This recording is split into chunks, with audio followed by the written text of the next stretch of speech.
आदरणीय दर्शकबिन नमस्कार। कार्यक्रम क्रस्टकको अर्को विशेष श्रृङ्खलामा तपाईलाई हार्दिक स्वागत छ। म गोविन्द बस्नेत। कार्यक्रम क्रस्टक तपाईले राज्य एचडी टेलिभिजनबाट र राज्य एचडी टेलिभिजनको युट्युब च्यानल र फेसबुक पेजबाट समेत कार्यक्रम क्रस्टक हेर्न सक्नुहुन्छ। दर्शकबिन, जीवन एक आध्यात्मिक यात्रा हो जसमा धेरै उतार चढावहरू हुन्छन्। 21औं शताब्दीका युवा पुस्ताहरू आधुनिक जीवनशैली अँगालेर क्षणिक लाभ लिन बहुतारिरहेका छन्। आधुनिक विज्ञान सुख सुविधा जुटाउन सीमित भइरहेको छ। धर्म, नैतिकता, विश्व कल्याण जस्ता भावनाहरूले यसमा महत्त्व कति छ? आज यिनै विषयमा क्रस्टक गर्नेछौँ आध्यात्मिक गुरु चैतन्य कृष्णसँग। स्वागत छ कार्यक्रममा। धेरै धेरै धन्यवाद। अब मैले तपाईसँग कुराकानी गरिरहँदा विशेष गरी आज हामी यो आध्यात्मिक विषयमा केन्द्रित रहेर कुराकानी गर्नेछौँ। यो आध्यात्मिक भनेको के हो गुरु? मलाई यो विशेष गरी अहिले पछिल्लो समयमा मान्छेहरू आध्यात्मिक बन्नुपर्छ भन्ने तपाईँहरूले प्रचार पनि गर्नुभएको छ। युवा पुस्ताहरू त्यसमा लगाव छैन। यो आध्यात्मिक भनेको के हो? यसको परिभाषितबाट सुरु गरौँ। असाध्यै राम्रो प्रश्न सोध्नु भएको छ। यो आध्यात्मिक भनेको चाहिँ अध्यात्म शब्दबाट चाहिँ ठय प्रत्यय गरेर आध्यात्मिक शब्द बन्छ।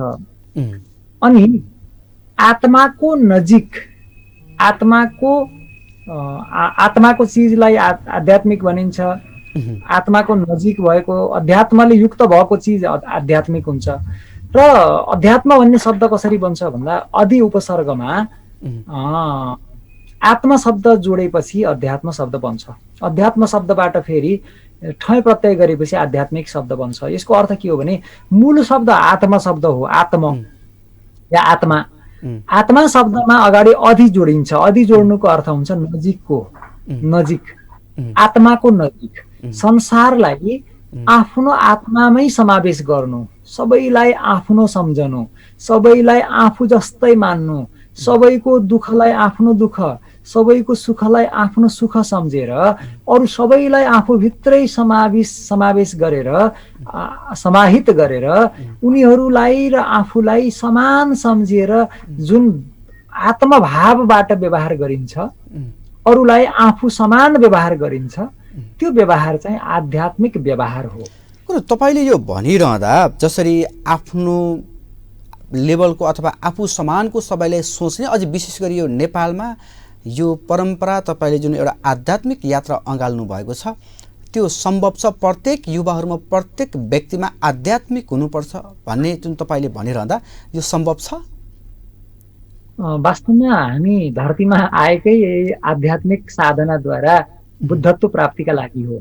जुन उद्देश्यका लागि धरतीमा आएका छौँ त्यही उद्देश्य सम्भव छ या छैन भन्ने त प्रश्नै हुँदैन। त्यो नगरेसम्म हामीलाई शान्ति मिल्दैन, त्यो नगरेसम्म हामीलाई सुख मिल्दैन, त्यो नगरेसम्म हाम्रो जीवन यात्राको यो प्रवाह अविरल रहिरहन्छ। र हामीले बुद्धत्व प्राप्ति नगरेसम्म हाम्रो दुःखको श्रृङ्खला कहिल्यै मेटिनेवाला छैन। बच्चा होस्, युवा होस्, प्रौढ होस्, वृद्ध होस्, आध्यात्मिक नबनेसम्म उसलाई सुख र शान्ति पनि मिल्दैन। जीवनको सार्थकता त कहाँ। त्यसैले युवाहरू वञ्चित छन्। उनीहरूलाई कति आवश्यक छ भन्ने प्रश्न त्यो त्यति नै आवश्यक हो जति भोजन गर्न कति आवश्यक छ। भोजन नगर्ने हो भने यो भौतिक शरीर रहँदैन। ठिक त्यसै गरी आध्यात्मिक सत्सङ्ग, आध्यात्मिक संस्कार, आध्यात्मिक चेतना, आध्यात्मिक भावना भएन भने व्यक्तिभित्रको मानवता नै रहँदैन। व्यक्ति सुखी रहन सक्दैन। व्यक्तिको जीवनको वास्तविक लक्ष्य नै सार्थक हुन सक्दैन, पुरा हुन सक्दैन, पूर्ण हुन सक्दैन। त्यसैले यो त भोजन जस्तै अनिवार्य तत्त्व हो। अब जस्तै कुरा गरौँ, यो सार्थक जीवनको लागि आध्यात्मिकताको आवश्यकता पर्छ भनिरहँदा यो साँच्चै मान्छे अब पछिल्लो समयमा आध्यात्मिक यात्रा अँगाल्यो भने सुख शान्ति मिल्छ भन्न खोजिएको हो? यसरी परिभाषित गर्नुहुन्छ? आजको अवस्थामा बढ्दै गरेको डिप्रेसनले यो कुरा प्रमाणित गरेको छ। संसारभर मान्छेहरू स्लिपिङ ट्याब्लेट लिएर सुत्ने, त्योभन्दा अगाडि धेरै नै सम्पन्न व्यक्तिहरू, ठुला चाहिँ कम्पनीका मालिकहरू, ठुला चाहिँ कर्पोरेट पर्सनालिटीहरू पनि निद नलागेर राति निदका गोलीहरू खानुपर्ने बाध्यता छ। यसले अध्यात्मसँग झन् नजिक लाने भयो अब, किनभने व्यक्तिहरूलाई तनावबाट मुक्ति दिने, शान्ति दिने, चेहरामा खुसी ल्याउने, प्रेमको वातावरण सिर्जना गर्ने र आपसी सौहार्द भाव, सहृदयता भाव, यसलाई मजबुत बनाइदिएर समाजलाई पनि एउटा आदर्श नमुना र अत्यन्तै योग्य बनाउने काम त अध्यात्मले गर्छ। त्यसैले अब त यो त आवश्यक होइन कि यो त अनिवार्य भएको छ। अब तपाईँले कुरा गर्दा यो अहिले पछिल्लो समयमा युवा पुस्ताहरूले धर्म, आध्यात्मिक यात्रा, ध्यान त्यतातिर चासो देखाउन छोडिसकेका छन्, तपाईँलाई लाग्छ? हजुर, यसको कारण अभिभावक हुन्, यसको कारण गुरुहरू हुन्। गुरुहरू र अभिभावकहरू स्वयंले आध्यात्मिक चेतनामा रमाउन सकेको भए त्यो संस्कार उनीहरू सिक्थे।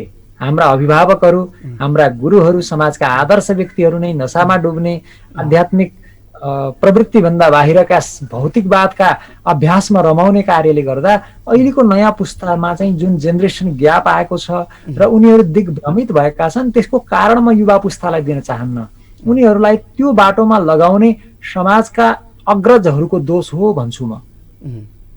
अब मैले जस्तै कुरा गरौँ, तपाईँ पनि आधुनिक जीवनशैलीबाट आध्यात्मिक जीवनशैलीमा प्रवेश गर्नुभएको हो भने म ठिक हुन्छु या गलत हुन्छु, तपाईँले केही समयपछि यसको एन्सर दिनुहोला। अब यो आधुनिक जीवनशैली र आध्यात्मिक जीवनशैलीमा फरक के? तपाईँ आधुनिक जीवनशैलीबाट आध्यात्मिक बन्न यस्तो के तत्त्वले प्रेरित गर्छ तपाईँलाई? अब यसलाई आधुनिक भन्नुपर्दा पनि अझै राम्रो शब्द चाहिँ भौतिक भन्न सक्छौँ। भौतिक र आध्यात्मिक। भौतिक कुराहरूमा चाहिँ आत्माको अस्तित्व मानिँदैन।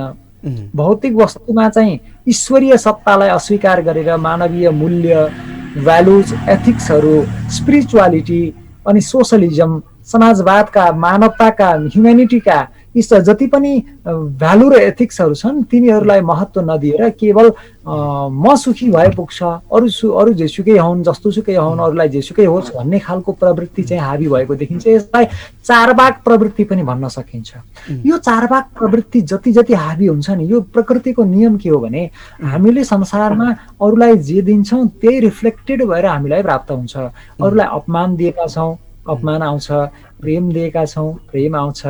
हामीले माया दिएका छौँ, माया आउँछ। सम्मान दिएका छौँ, when we respect others they also respect us. उनीहरूले पनि हामीलाई सम्मान गर्छन्। त्यसैले अध्यात्मले के गर्छ भने नि व्यक्तिलाई असल बनाइदिन्छ, व्यक्तिलाई समाजसेवी बनाइदिन्छ, व्यक्तिलाई अर्काको दुःख बुझ्न सक्ने बनाइदिन्छ। व्यक्तिले आफ्नो स्वार्थभन्दा माथि उठेर ऊ चाहिँ स्वार्थबाट माथि गएर अर्काको सेवा, नैसर्गिक सेवा गर्न सक्ने बनाइदिन्छ। त्यसले गर्दाखेरि ऊ सबैको प्यारो हुन सक्छ। ऊ चाहिँ सबैको आँखामा नबिजाउने नानी बन्न सक्छ। त्यसैले गर्दा नि यो जबसम्म भौतिकवादको चेतना छ या भनौँ भौतिक मात्र जीवनशैली छ तबसम्म व्यक्तिलाई चाहिँ धेरै प्रकारका कष्ट, अनेक प्रकारका पीडाहरू हुन्छन्। सायद उसको दुःखमा हेर्ने मान्छे नभेटिन सक्छ, किनभने सबै स्वार्थले सम्बन्धका जस्ता छन्। त्यसैले दुःखको बेलामा साथ आउने भनेको कि त तत्त्वज्ञ महापुरुष हुन्छ कि आफ्नो वास्तविक मित्र हुन्छ। त्यसैले मित्रको धर्म पनि निर्वाह गर्ने कुरा त अध्यात्मले सिकाउँछ हामीलाई। आध्यात्मिक चेतना त अध्यात्म बिना सम्भव छैन। त्यसैले गर्दा एउटा हरेक प्रकारको धर्म निर्वाह गर्न पनि आध्यात्मिक चेतना चाहिन्छ। त्यसैले समाजलाई समरस बनाउन, समाजलाई चाहिँ समुन्नत बनाउन, समृद्ध बनाउन, मानवताले परिपूर्ण बनाउन, हिंसाबाट मुक्त बनाउन, तनावबाट मुक्त बनाउन अनि पारिवारिक हिंसादेखि लिएर अनेक प्रकारका हिंसाहरू छन्, ती मात्रै होइन, आपराधिक गतिविधिहरूबाट मुक्त गराउन, हरेक प्रकारका समाजमा आज जे विरुद्धमा सङ्घर्ष चलिरहेका छन् त्यसको विरुद्धमा मान्छेलाई योग्य बनाउने काम नै अध्यात्मले गर्छ। त्यसैले भन्नुपर्दा मानव जीवनलाई सहज, सुगम, सरस बनाउने काम र सार्थक बनाउने काम अध्यात्मले गर्छ। केवल भौतिकवादको जीवन अत्यन्तै तनावपूर्ण जीवन हो। पश्चिमतिर हेरौँ न, जो व्यक्तिहरू भौतिक समृद्धि प्रशस्त प्राप्त भएको छ तर पनि उनीहरूलाई शान्ति नमिलेर अहिले उनीहरू माला समातेर हरे कृष्ण हरे राम जप गरिरहेका छन्, हात उठाएर गल्ली गल्लीमा कीर्तन गरिरहेका छन्, त्यहाँका चर्चहरू समेत मन्दिरमा परिणत हुँदै राधा र कृष्णका मन्दिरहरू बन्दैछन् बेलायत, अमेरिका, अस्ट्रेलियामा, त्यस्तो देखिएको छ। त्यसैले हाम्रो यो पूर्वीय अध्यात्मको चाहिँ अभ्यास चाहिँ अहिले विश्वमा लोकप्रिय बन्दै गएको छ र यो नै एउटा मानव जीवनलाई सहज आनन्द दिने प्रेम र मैत्रीको बाटो, विश्वलाई रक्षा गर्न सक्ने बाटो हो भन्ने कुरा चाहिँ अहिले देखिएको छ, प्रमाणित भएको छ। अब जस्तै तपाईँले कुरा गर्नुभयो नि विभिन्न देशमा यो मान्छे आध्यात्मिक बन्न आवश्यक छ भनेर तपाईँ कुरो गरिरहँदा विश्वका मानिसहरू सांसारिक जीवनमा मस्त छन् तर जति नै सफलता प्राप्त गरे पनि सांसारिक जीवन तनाव रहित हुन सक्दैनन्। यो कारण के होला? मैले भनिहालेँ जति मान्छेले सुख शान्ति जति पैसा कमाए पनि पदीय हिसाबले जति माथि पुगे पनि अझै पनि यो आध्यात्मिकतिर नगएर मान्छेहरू अलिकति यो बेचैन भए जस्तो अवस्था पनि छ के? यसलाई कसरी परिभाषित गर्नुहुन्छ? यो दुःखको कारण लोभ हो। जबसम्म व्यक्तिले त्यो लोभमाथि विजय प्राप्त गर्दैन, यसलाई अझै सजिलोसँग भन्दा एक्सपेक्टेसन, अरूबाट जबसम्म अपेक्षा गरिरहन्छ, यो त निश्चित भन्न सकिँदैन कि सधैँ हाम्रो अनुकूल हुन्छ, प्रतिकूल पनि हुन सक्छ। तर मान्छे आफूमा भरिपूर्ण भए पनि ऊ सधैँ निपुण जस्तो देखिन्छ भनेको जति उसुकै भए पनि अरूमा अझै पनि उसले आश गरिरहेको हुन्छ हो। अब यही कुरा आयो, अब यही कुरा अध्यात्मले पूर्ण गरिदिन्छ, किनभने जबसम्म भौतिक चेतना छ तबसम्म सबै प्रकारको समृद्धि भएर पनि मान्छेलाई भित्रबाट पूर्णताको अनुभूति हुँदैन, अभाव हुन्छ, अरूबाट आशा गरिरहन्छ, अरूबाट चाहिँ अपेक्षा गरिरहन्छ। तर आध्यात्मिक शान्ति यस्तो शान्ति हो कि मान्छे एक्लै रमाएर घन्टौँ ध्यान, कैयौँ दिन ध्यान गर्न बस्न रमाउनु पर्छ। त्यही भएर यही कुरा नै अहिले हामीले चर्चा गरिराखेका छौँ कि यो अध्यात्म बिना समाजलाई के अभाव हुन्छ, के चाहिँ खट्किन्छ, के नपुगेको जस्तो हुन्छ, यसले कसरी जीवनलाई चाहिँ पूर्ण बनाउँछ भन्ने विषयमै चर्चा गर्दै थियो। अब मैले एकदमै सर्टकटमा मान्छे तनावमुक्त हुनको लागि, मान्छे खुसी हुनको लागि, जीवनमा जहिले पनि उज्यालो छाउनको लागि एकदमै सर्टकटमा तपाईँले के गर्नु पर्यो टेलिभिजन हेरेर बसिरहनुको दर्शकहरूलाई? किन भन्दा नेपाली यो पन पनि अझै नेपालीहरूमा पनि यो छ, जति तपाईँ सुख शान्ति भए पनि जति पैसा कमाए पनि आत्मसन्तुष्टि भएन भने त्यो मान्छे हाँसेर बोल्न सक्दैन। तपाईँको आध्यात्मिक यात्रालाई त्यही भन्छ। अब यो मान्छे सधैँभरि हाँसेर आफू सन्तुष्ट नभए पनि सन्तुष्ट भए जस्तो गरेर हिँड्ने, हाँसेर हिँड्ने, खुसी भएर हिँड्ने कसरी? मलाई अझ जानकारी गराउनुहोस् न। अस्तित्वले मङ्गल नै गर्छ, हरेक कर्मका फलहरू मङ्गलमय विधानबाट प्राप्त हुन्छन् भन्ने स्वीकार नगरेसम्म व्यक्ति सदाबहार खुसी हुन सक्दैन, रमाउन सक्दैन। ईश्वर प्रतिको भरोसाले व्यक्तिलाई त्यो स्थितिमा लान्छ। हरेक दुःखमा पनि ऊ चाहिँ योभन्दा बढी त दुःख मलाई मिलेन नि, मलाई मेरो परमेश्वरले रक्षा गर्नुभएको छ भनेर दुःखमा पनि आभार व्यक्त गरिरहेको हुन्छ हो। र अझै मेरो चेतना जगाउन, मलाई सत्यको नजिक लानका लागि पनि दुखीको घरमा मात्र तेरो बास हुने भए हे ईश्वर दया राखी मलाई अझ दुःख दे कविहरू भन्छन्।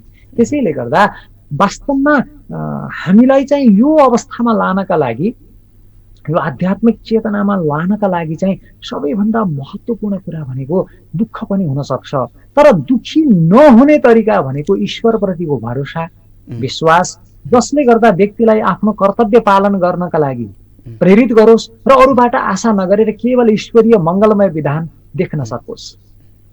अब गुरु तपाईँले भनिरहँदा जस्तै आध्यात्मिक यात्रा तपाईँले सुख शान्तिको लागि काम नगरिकन केही एउटा गुनासो हुन्छ नि, काम नगर्ने अनि ईश्वरलाई ढोगेर पूजा गरेर माथि सुख शान्ति कहाँबाट हुन्छ भन्ने कुरा पनि आउला नि त।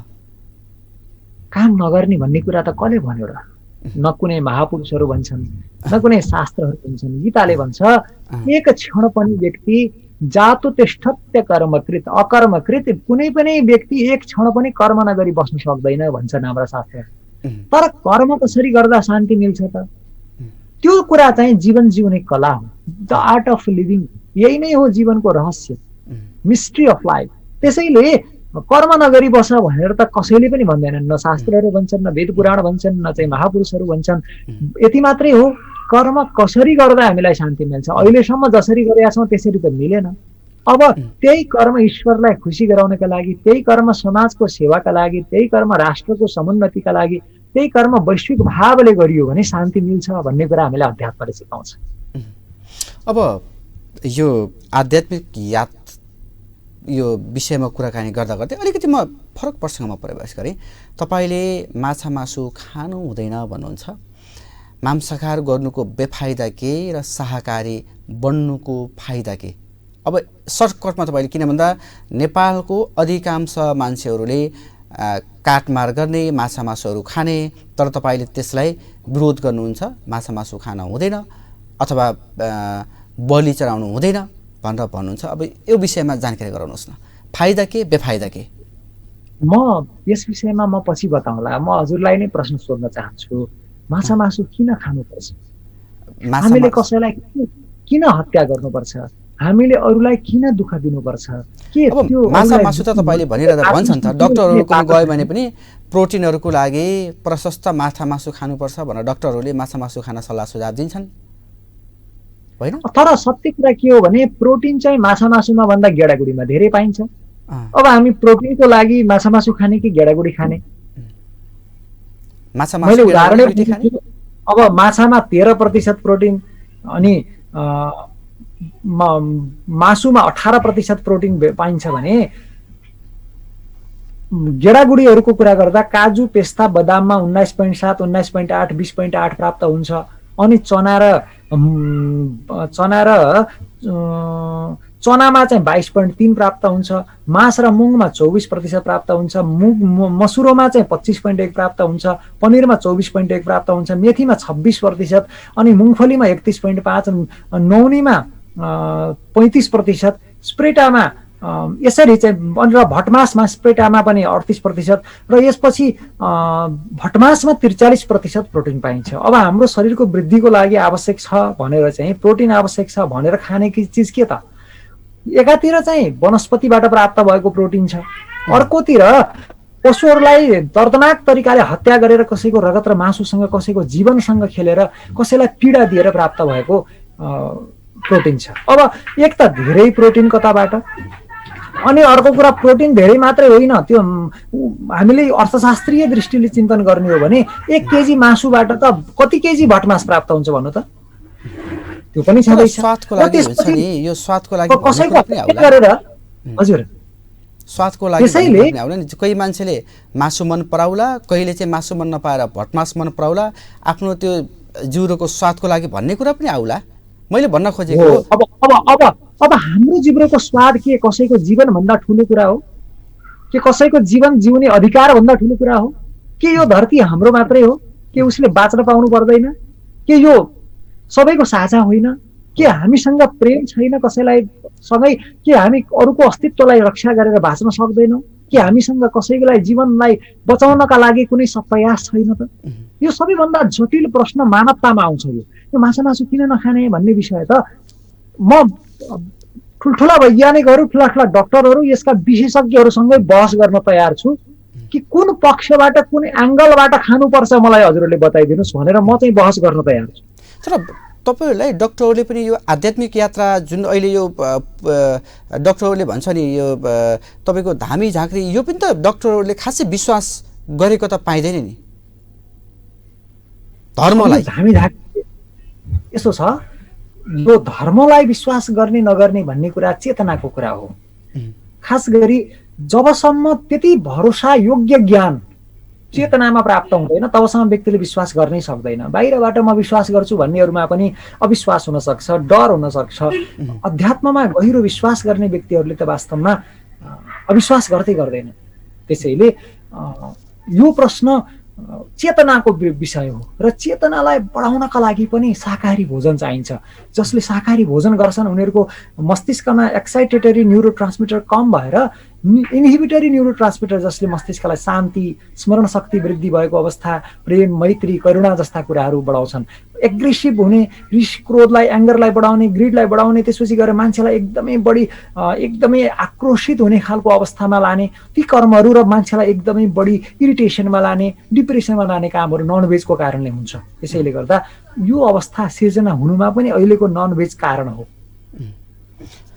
अब यो बलि प्रथाको सँगसँगै मैले जोडेँ, बलि प्रथाको पनि तपाईँ विरोधी, किन भन्दा जसरी तपाईँले आफू खुसी हुनको लागि, आफू हाँस्नको लागि आफू सरह सबैलाई सोच्नुपर्छ, व्यवहार गर्नुपर्छ, होइन, मिलेर जानुपर्छ भनिरहँदा यो बलि प्रथाको पनि केही चलन छ भन्दा भगवानलाई बलि चढायो भने चाहिँ आत्मसन्तुष्टि, भगवानले चाहिँ भनेको मनोकांक्षा पुरा गर्ने भन्ने त्यो हिसाबले बलि प्रथा, बलि दिने चलन छ। यसलाई तपाईँले कसरी परिभाषित गर्नुहुन्छ?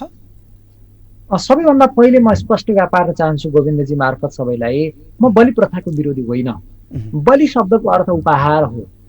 हामीले आफूलाई प्रिय लाग्ने वस्तु, आफूलाई मन परेका राम्रा वस्तुहरू परमेश्वरलाई उपहार दिएको छ।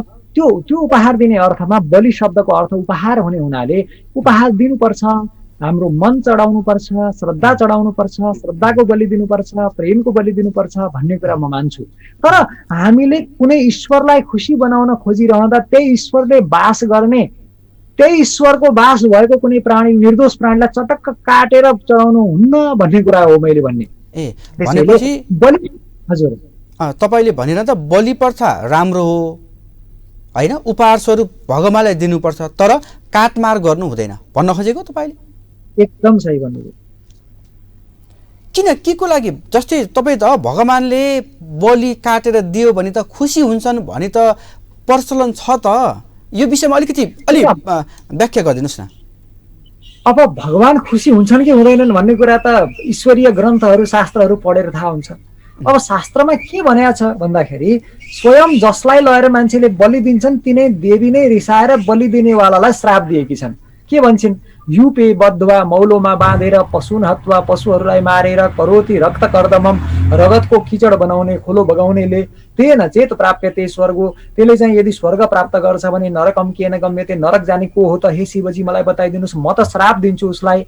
अनि मद व्याजेन पशुन हत्वा, मेरो नाम पारेर पशुलाई वध गरेर यो भक्षेत सहबन्धुवी, आफ्ना इष्टमित्रलाई पनि यो देवीको प्रसाद खाऊ भनेर खुवाएर आफूले खाने जो व्यक्ति छ त्यो व्यक्ति यो भक्षेत सहबन्धुवी तत् गात्र लोम संख्याब्दै रसीपत्र बने बसे, त्यो मारिएको पशुको शरीरमा जति रौँ छन् त्यति रौँको वर्ष, 1 करोड वर्ष, 1 करोड रौँ छन् भने 1 करोड वर्षसम्म नरकमा 80 पत्र नाम गरेको नरकमा बस्नेछ। यी सबै प्राणीहरू मेरा सन्तान हुन्, यिनीहरूलाई दुःख नदेऊ, तिनीहरूलाई माया गर, तिनीहरूलाई प्रेम गर भनेर देवीले सिकाएकी छन्। अब देवीले भनेको उल्टो गर्ने अनि देवीको नाम पारेर, अब एउटा कुरा नि गोविन्दजी, त्यहाँ देवीले साँच्चै खाएर हामीले लगेको त्यो बोका फर्काएर ल्याउन नपाउने, हामीले खान नपाउने हो फर्काएर ल्याएर भने मान्छेले चाहिँ सबभन्दा कमजोर, सबभन्दा रोगी, होइन, सबभन्दा चाहिँ सानो लगेर बलि दिन्थे होला। अनि राम्रो स्वस्थ सबै कुरा खोजेर किन लगेको त त्यहाँ? अनि लगेर किन लगेको त भन्दा बारम्बार देवी देवताको नाम पार्न पाउने, खाना आफूले पाउने। साँच्चै देवी देवतालाई ल्याउन पाइन्थेन भने बलि नै दिन्थेनन्। यो मान्छेहरूले चाहिँ यो पशु बलि दिने कामै गर्थेनन्, फर्काएर ल्याउन नपाइने भए। ओके, अब यो हामी विशेष गरी धेरै लामो समयसम्म आध्यात्मिकको विषयमा, चिन्तनको विषयमा कुरा गर्ने रहर थियो, समय अलिकति कम छ। सँगसँगै म यो जोडिन भने पछिल्लो निकै विवादित कालीगण्डकी डाइभर्सन, त्यसपछि यो खास कालीगण्डकीको महत्त्व, यसको गरिमाको विषयमा म यो प्रसङ्गमा उठाइन भने मलाई दर्शकहरूले गाली गर्न सक्नुहुन्छ। एकदमै सर्टकटमा निकै विवादित कालीगण्डकी डाइभर्सन सर्वोच्चद्वारा अन्तरिम आदेश दिएपछि रोक्न अहिले रोकिएको छ। र खास यो कालीगण्डकीको महत्त्व के छ गुरु, यस छोटकरीमा तपाईँ जानकारी गराउनुहोस् न। साह्रै महत्त्वपूर्ण प्रश्न सोध्नुभयो। कालीगण्डकी नेपालको सम्पूर्ण देशको चाहिँ समृद्धिको आधार हो। कालीगण्डकी हाम्रो सभ्यताको आधार हो, हाम्रो आस्थाको केन्द्र हो। विश्वमा एकमात्र नेपालमा मात्रै र गण्डकीमा मात्रै पाइने शालग्रामको मूल क्षेत्र हो, उद्गम भूमि हो। र विश्वका समस्त तीर्थहरूमा भन्दा अझ धेरै पुण्य र त्योभन्दा धेरै गुणा चाहिँ हामीले आध्यात्मिक शक्ति प्राप्त गर्ने आध्यात्मिक चेतनाको पुञ्ज भूमि हो कालीगण्डकी। गण्डकी स्वयं भगवान कृष्ण नै पग्लिएर गण्डस्थलबाट बगेकी नदी हुन्, केवल पानी होइनन्, यी त साक्षात ब्रह्मद्रव हुन्। र त्यसैले यिनको महत्त्वलाई बुझेर यसलाई सदुपयोग गरेर सही प्रचार प्रसार गर्यो भने सबैभन्दा ठुलो समृद्धिको आधार भनेको पर्यटन हो। र पर्यटन यही गण्डकी सभ्यता र गण्डकी क्षेत्र प्रसव क्षेत्रकै विकासद्वारा देशले नै अरबौं खरबौं डलर वार्षिक कमाउन सक्छ। अहिले जुन उद्देश्यका साथमा डाइभर्सन गर्न खोजिएको थियो, गण्डकी सभ्यतालाई नाश गरेर मानव हिरालाई नाश गरेर एउटा सिसाको टुक्रासँग चाहिँ साट्ने प्रयास हुँदै थियो, त्यो चाहिँ जुन उद्देश्यका लागि गरिँदै थियो त्यो साह्रै हेय र साह्रै तुच्छ, किनभने हजारौं विकल्प भएका कुरामा अब त्यो यत्रो गण्डकी जस्तो चाहिँ पवित्र वस्तुलाई समाप्त गर्नु हुँदैन। गण्डकीको चेतना अहिले जागेको छ, गण्डकीको महत्त्व के हो भन्ने मान्छेलाई थाहा हुँदैछ। यसको अर्थ के हो भने प्रयागमा गएर 100 पटक पिण्डदान गर्दा भन्दा गण्डकीमा 1 पटक पिण्डदान गर्दा हाम्रा पितृहरू तर्छन्। गयायाम पिण्डदानाच्च लभेत क्षतगुणम फलम भनिएको छ। प्रयागे स्वतधा स्नात्वा कुरुक्षेत्रे नैमिषे कृष्ण भायाम सकृष्णात्वा फलम तुल्यम लभेन्नरः। प्रयाग कुरुक्षेत्र नैमिषारण्यमा भन्दा 100 गुणा बढी पुण्य फल गण्डकीमा प्राप्त हुन्छ। अरू नदीमा 5000 वर्ष कलिको व्यतीत भएपछि शक्ति रहँदैन, तर गण्डकी प्रसव क्षेत्रमा शालग्राम क्षेत्रमा शक्ति रहन्छ भनेर देवी भागवतले भनेको छ, शालग्राम शक्ति शिव इत्यादि पंक्तिद्वारा। त्यसैले यो त विश्वभरका अरबौं अरब हिन्दूहरूको आस्थाको केन्द्र हो। विश्वभर अरू राम पूजा गरेर गणेश नगर्ने, गणेश गरेर शिव नगर्ने, शिव गरेर देवी नगर्ने, देवी गरेर विष्णु नगर्ने मान्छे छन्, तर विश्वभरका कुनै हिन्दू सनातनी त्यस्ता छैनन् जसले शालग्रामको पूजा गर्दैनन्। कुनै मन्दिर त्यस्तो छैन जुन ठाउँमा शालग्राम नहोस्। विश्वभरका एकमात्र सनातनीहरूको एकमात्र साझा भगवान भनेको शालग्राम हो। प्राण प्रतिष्ठा गर्ने नभए यस्तो चिज जसलाई आधुनिक वैज्ञानिकहरू पनि सृष्टिको सभ्यताको भूमि मानेर फोसिलको रूपमा यसलाई चाहिँ अध्ययन गर्ने एउटा आधार मान्छन्। यो त विश्वको सम्पदा हो। यो त यस्तो चिज हो कि यसलाई सदुपयोग गरेर चिन्न सक्यो भने देश कायाकल्प हुन सक्छ नेपालको। यही गण्डकी प्रश्न भनेपछि कालीगण्डकीलाई सरकारले कालीगण्डकी त्यसै गरी सँगसँगै तपाईँले जोड्नुहुनेछ उत्तर वाहिनीलाई पनि सरकारले चिन्न नसकेको हो। अब चिन्ने प्रयासमा आयो, किनभने गल्ती गरेर डाइभर्सन गर्ने योजना ल्याउँदा अहिले महत्त्व चारैतिर चर्चा भएको छ। हामीले हरेक दिन मिडियाहरूमा इन्टरभ्यू दिएका छौँ। नेपालका धर्मगुरुहरू बोलिरहनु भएको छ, रूपन्देही जहाँ जल लान खोजेको त्यहाँ पनि बरु नौमुरीको जल ल्याऊ, यो तिनाउको व्यवस्थापन गर, यहाँ चाहिँ यो डिप बोरिङको जललाई व्यवस्थापन गर, सिंचाइको जग्गा धेरै सिंचाइ भइसकेका छ, गण्डकी नल्याऊ भनेर रूपन्देहीबाटै भन्न लागेका छन् आस्थाका चाहिँ ढुकढुकी भएका व्यक्तिहरूले। त्यसैले गर्दा अहिले त यो अवस्थाले सिर्जना भएको अवस्थाले गर्दा अहिले गण्डकीको महत्त्व प्रचार प्रसार भएको छ। गण्डकीको महत्त्व मान्छेले बुझ्न लागेका छन्। अब राज्यले पनि यसमा थाहा नपाएर गल्ती गरेको महसुस गर्दै अब यसलाई सच्याएर गण्डकी प्रसवण क्षेत्रको विकासद्वारा देशलाई समग्र देशको चाहिँ कायाकल्प फेर्ने योजना राज्यले बनाउनु पर्छ। उत्तर वाहिनी क्षेत्रको यहाँले चर्चा गर्नुभयो। मार्कण्डेय ऋषिले साधना गरेर मृत्युमाथि विजय प्राप्त गरेको ठाउँ हो यो। स्याङ्जाको गल्याङ नगरपालिकाको मालुङ्गा र पाल्पा रम्बा 1 को बीचको अवस्थामा अवस्थित भएको गण्डकी यो उत्तर वाहिनी क्षेत्र। 16,000 कृष्णका रानीहरूले पूर्वजन्ममा तपस्या गरेर रामबाट कृष्णको रानी बन्ने वरदान पाएको भूमि हो। भगवान रामले 12 वर्ष तपस्या गरेर यहाँ चाहिँ आफ्नो अभिष्ट प्राप्त गरेको भूमि हो। यस्तो दिव्य भूमि, यस्ता हजारौं तीर्थ क्षेत्रहरू गण्डकी क्षेत्रमा छन्। यसको समृद्धि, यसको विकासद्वारा देशको विकास हुन सक्छ। हस् त, यो विषयमा जानकारी गराउनुभयो। व्यस्तताका बावजुद पनि धेरै प्रयासपछि तपाईँलाई यो आध्यात्मिक विशेष गरी यो पछिल्लो समयमा तनावमुक्त कसरी हुने, आफ्नो जीवन सुखी खुसी कसरी बनाउने यो विषयमा हामीलाई केही जानकारी दिनुभयो। अझै हामी यो विषयमा पछिल्लो दिनहरूमा गहन छलफल बहस गर्नेछौँ। अहिलेलाई भने म तपाईँलाई धेरै धेरै धन्यवाद दिन्छु, हामीलाई समय दिनुभयो र बिदा गर्छु। नमस्कार। यहाँलाई पनि धन्यवाद। आदरणीय दर्शकहरू, पछिल्लो पुस्ताका युवा पिँढीहरू विशेष गरी खुसी रमाइलोको लागि विभिन्न अरू प्रक्रिया अपनाए पनि आध्यात्मिक यात्राले साँच्चीकै मनको शान्ति, विभिन्न खालका तनावमुक्त हुन्छ। यिनै विषयमा यिनै सिरेफेरमा रहेर आज हामी बहस गऱ्यौँ। आज हामीसँग हुनुहुन्थ्यो आध्यात्मिक गुरु चैतन्य कृष्ण। उहाँलाई विशेष धन्यवाद दिँदै आजको लागि क्रस्टक यति नै। अर्को हप्ता एकजना नयाँ अतिथिसँग कार्यक्रम क्रस्टकमा उपस्थित हुनेछौँ। तबसम्मको लागि एमसिआरका सम्पूर्ण टिमका साथीहरू लगायत म गोविन्द बस्नेतलाई बिदा दिनुहोस्। नमस्ते।